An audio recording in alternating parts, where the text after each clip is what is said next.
muchas, pero hay una que nos tiene a todos rumbo al 19 de noviembre. ¿Massa o Milei? ¿Milei o Massa? Vamos a hablar de política y esta noche le agradezco especialmente a Julio Bárbaro, que es político, que ha vivido tantas etapas de la historia política de la Argentina, que conoce al peronismo así, como la palma de su mano, y con quien me gustará mucho hablar, sonríe Julio, de este momento en particular, ¿no? Hola Julio, buenas noches, gracias por estar con nosotros aquí en este Noticias a las 20:30. Pensar que en un tiempo compartimos un espacio, ¿no?, periodístico. Un amado espacio en la radio. Les estaba diciendo a mis compañeros tantas cosas, tantas historias que nos ayudaste a ver a muchos sobre lo que fue la política y aquella política de los 70, ¿no? Con la anécdota de lo que era ser político, jurar y a la vez qué cosas recibías para entrar al recinto. ¿Cómo era eso? Exactamente, bueno, es otra vida. Pero hoy estoy en alguna medida, si hubiera contento, porque hay una reacción madura de apoyo a Massa en sectores que nunca lo hubieran votado si del otro lado estaba Patricia Bullrich. Ahora, Julio, hay una cuestión que me interesa mucho preguntarte y tiene que ver con Javier Milei y con La Libertad Avanza y con la manera en la que el PRO duro de Mauricio Macri parece apropiarse o intentar sumarse a ese armado de la libertad y por otro lado, entre comillas, vos me entendés, normalizar a Milei. ¿Cómo ves ese proceso? Como absurdo y con una posibilidad realmente maravillosa de sacarnos de encima a los dos, a Milei y a Macri, porque me parece que los dos son realmente parte de los problemas de los argentinos. Digamos que cuando el club político, que es un club de gente que está muy distante del peronismo, cuando Durán Barba, cuando Miguel Ángel Pichetto, cuando ese sector de la sociedad sale a apoyar a Massa, te das cuenta que la cordura existe y está vigente. Julio, el 19 de noviembre, ¿votás a Massa con amor o con espanto? Digamos, lo hubiera votado con dudas si del otro lado estaba Patricia, porque yo no soy un peronista fanático. Yo soy peronista cuando se está cerca del peronismo y me alejo cuando se aleja. Entonces, ahora digamos, votar a Massa me deja dudas. Si tendría que votar a Milei me daría vergüenza. Me parece un síntoma de decadencia de la Argentina de los peores de su historia. Bueno, Julio, en este sentido también es muy importante saber o tratar de entender cómo se han desvirtuado los proyectos originales, ¿no? Los votantes que el 13 de agosto o en la elección presidencial votaron a La Libertad Avanza con una idea, de pronto ahora tienen un armado político diferente. Pero los que votan a Unión por la Patria, ¿qué hacen con el kirchnerismo? ¿Cómo juega el kirchnerismo? ¿O es el fin? Creo que Massa es un hombre de poder. El kirchnerismo es un pedazo de beneficiarios del Estado. Mira, ¿qué ideología tiene? Digamos, yo creo que Massa sabe que es el poder como lo sabía Néstor Kirchner. Y cuando él se sienta, el kirchnerismo pedirá favores, dependerá de ellos y apoyará absolutamente.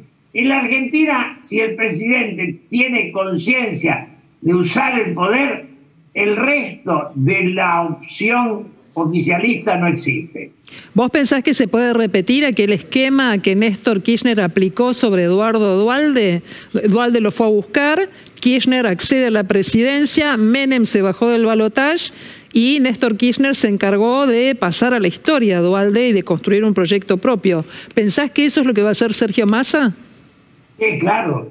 Pienso que además Cristina lo elige a conciencia de que eso es lo mejor que le puede pasar. Ella elige salir de la escena, como eligió en su momento poner a Alberto Fernández para derrotar a Macri, y se equivoca porque Alberto era menos de lo que ella misma pensaba. Si sigo tu lógica de pensamiento, veremos qué es lo que votamos los argentinos el próximo 19 de noviembre. Va a haber una situación muy curiosa en la que nadie va a poder hablar de la maldita herencia o de la pesada herencia, ¿no? Es cierto, absolutamente cierto, pero lo que está en riesgo, digo, cuando yo veo las cosas que dice Milei, digo, está fuera de la política. Por eso, el club político, que es o Miguel Ángel Pichetto, Durán Barba, lo vi a Durán Barba claramente decir, Macri no sabe o no termina de asumir el odio que se ganó de la sociedad. Digo, son la gente que estaba al lado de él, los que lo apoyaron. Macri dejó la democracia para asumir su enamoramiento histórico con las dictaduras. Me parece, cuando se enfrenta con los radicales, en la Argentina hay radicales peronistas y golpistas. Son 3 partidos. Y lo que asume Macri es el tercero. Milei no es política, es un enfermo mental, que a mí me da vergüenza que en el mundo se ríen, porque no es Bolsonaro, que es una versión de la patria de Brasil, patriótica de Brasil. Milei es una versión pasasesca de todo, es una versión fascista del liberalismo, es un oxímoron en sí mismo. Y Julio, ¿por qué te parece que un 30% del electorado lo vota y lo vota y lo milita, y vos ves cualquier acto de Milei y está lleno de gente? ¿Por qué pasa eso? Porque Cristina y Macri son 2 versiones del fracaso, y la Argentina lleva 40 años fracasando, y esa gente tiene bronca a la política. Hubiera sido más lógico que reaccionen por izquierda, pero nuestra izquierda está tan edulcorada que no sirve para nada. Pero básicamente hay un odio a la política que se expresa en Milei. Ahora, ese odio nos lleva a apoyar a Massa, que es la última versión de la democracia, y quizá podamos dar un salto. Si él toma esto como un regalo de la historia y llama a la unidad nacional, podemos salir de la crisis. Bueno, pero en la política no siempre hay tanta generosidad, Julio, ¿no? Como para dar un paso sin pensar un programa o un plan que no siempre tengan en un mismo rango a todos aquellos que resultan convocados, ¿no?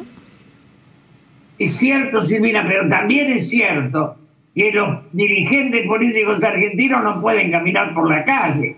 Tiene que venir alguno que sea capaz de aprender de Sanguinetti y de Mujica en el Uruguay, digamos, de los chilenos, de los hermanos que han construido, que han mejorado su país. Si miren, llevamos 40 años de retroceso. Yo fui diputado en un país que no tenía un subsidio, deuda externa ni inseguridad. Ese país fue destruido por el golpe, por Menem, y después ninguno lo arregló, nadie mejoró. El mejor presidente fue Alfonsín para mí, el que intentó reconstruir el Estado. Fracasó, pero tenía la sana intención de hacerlo. Es casi como pensar en aquel país del no me acuerdo, ¿no? De alguna manera. Y aquí estamos de vuelta a 40 años de la democracia. Julio, tan importante como definir quién va a conducir a la Argentina, con qué modelo de país, con qué proyecto estratégico, en un mundo tan convulsionado, es saber quién va a ser oposición. ¿Cómo ves en este sentido la cuestión de los liderazgos?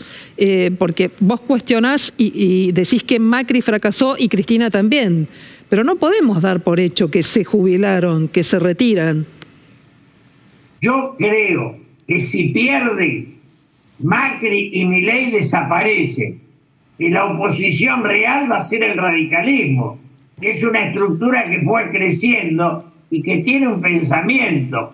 El PRO carece de ideología. Yo lo vi a Durán Barba decirle a María Laura Santillán en La Nación Mal: el cambio es una palabra vacía de contenido. Y es cierto eso. Yo quiero el cambio. ¿Qué es el cambio? Antes se hablaba del progreso, tenía más contenido, implicaba una mejoría. Un cambio puede ser para arriba, para el costado, para abajo. Julio, hace más de 10 años que la economía no crece, tenemos más de un 40% de pobreza y una inflación de 3 dígitos. ¿Vos creés que Massa y Milei son conscientes de que estamos al borde del abismo a nivel económico? Yo creo que Massa lo es. Que Milei no es consciente de nada, ni de eso, digamos, Milei racionalmente no dice nada lógico. Un tipo que dijo, yo no voy a comerciar con los países comunistas, es un hazmerreír universal. Julio, hay una cuestión que miramos también y que tiene que ver 40 años de democracia con el marco institucional de la Argentina. En el manejo que tiene que ver ya no solo con la economía, sino en la relación que debe darse con otros poderes. El legislativo es bastante más sencillo de que haya diálogo, pero el Poder Judicial, con una Corte Suprema a quien le falta una silla por cubrir, una discusión sobre si deben ser 5 o deben ser más miembros, con causas judiciales que involucran a Cristina, pero también a Mauricio Macri y otros políticos. ¿Qué pensás que puede hacer el presidente que llegue a partir del 19 de diciembre, del 19 de noviembre, para asumir el 10 de diciembre, de cara con esta cuestión, la institucionalidad de la Argentina? Yo creo que tiene que respetar la Corte. Rosati es un personaje que merece todo mi respeto. Fue un ministro de Néstor Kirchner que le renunció para no firmar algo en lo que no estaba de acuerdo o le dejaba dudas. Rosati es un caballero. Después, bueno, está Lorenzetti, que es un hombre discutible, que fue, pero hay que completar la Corte. Pero nosotros no tenemos el acuerdo nacional para poder generar otra Corte. Y eso sí, exige un nivel de coincidencia que por ahora serían necesarias para lo económico. Lo de la justicia vendría después. Julio Bárbaro, te agradecemos mucho esta conversación tan franca, tan sincera, en la que estamos de acuerdo o no estamos de acuerdo, pero siempre tiene esta firmeza y esta posibilidad de que te expreses libremente a propósito de qué pensás de este presente, con la proyección de un futuro que nos inquieta mucho, yo te diría que nos inquieta a todos. Muchas gracias por el ida y vuelta. Gracias a vos, Silvera, y esperemos que gane la cordura. Un beso grande. Un beso. Chao.